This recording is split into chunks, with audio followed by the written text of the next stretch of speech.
مرد کی وہ 5 حرکات جنہیں عورت بہت پسند کرتی ہے۔ رات سونے سے پہلے اگر بیوی کی پیشانی پر بوسہ دے دیں تو یقین جانیں وہ آپ کی محبت میں مسکراتے ہوئے پرسکون نیند سو جائے گی۔ بیوی کی پیشانی پر بوسے سے عقیدت پیدا ہوتی ہے۔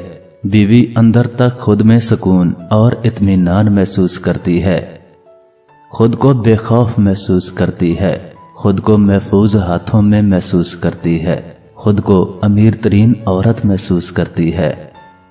بیوی کتنی ہی غصہ میں ہو، کیسا ہی جھگڑا ہو، ایک بار پیشانی پر بوسہ بیوی کو اندر تک جھنجھوڑ دیتا ہے۔ اور ایسے موقعوں پر چند بیویاں تو شوہر کے اس عمل کو دیکھ کر خوشی سے رو پڑتی ہیں۔ اسی طرح شہر سے باہر جا رہے ہوں تو جاتے وقت اس کو سینے سے لگاؤ، پیشانی پر بوسہ دو۔ اس عمل سے آپ جتنا وقت بیوی سے دور رہو گے، بیوی گھر میں سکون سے رہے گی، مسکراتی پھرے گی، لہلاتی پھرے گی۔ اسی طرح خود پر لازم کر لو کہ کھانا بیوی کے ساتھ کھانا ہے، یا کم از کم دن میں ایک وقت کا کھانا بیوی کے ساتھ کھانا ہے۔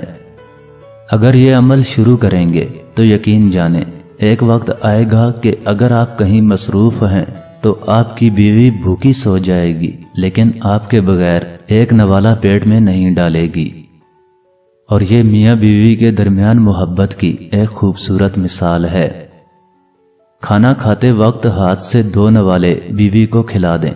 یہ عمل شوہر اور بیوی کے درمیان انس پیدا کرتا ہے۔ اگر بیوی کسی بات پر ناراض ہے تو ناراضگی کو دور کرنے میں بے حد مددگار ثابت ہوتا ہے۔ یہ عمل میاں اور بیوی کے درمیان محبت کو تقویت فراہم کرتا ہے۔ کھانا کھاتے وقت بیوی کے بنائے ہوئے کھانے کی 2 الفاظ میں تعریف کر دیں، یہ بیوی کا حق ہے۔ اس سے بیوی کے اندر حوصلہ پیدا ہوتا ہے۔ یہ 2-4 باتیں تھیں جن پر عمل کر کے زندگی کو بہت زیادہ خوبصورت بنایا جا سکتا ہے۔ لوگ کہتے ہیں آپ باتیں تو خوبصورت لکھتے ہیں لیکن عملی طور پر مشکل ہے۔ کیسی مشکل؟ ان اعمال کو کرنے میں نہ ہمارے پیسے لگتے ہیں، نہ ہمارا وقت ضائع ہوتا ہے، اور نہ ہی کسی قسم کی کوئی مشکل پیش آتی ہے۔ جناب، زندگی کو خوبصورت بنانا پڑتا ہے۔ خوبصورت زندگی بازار میں نہیں ملتی، خود بنانا پڑتا ہے۔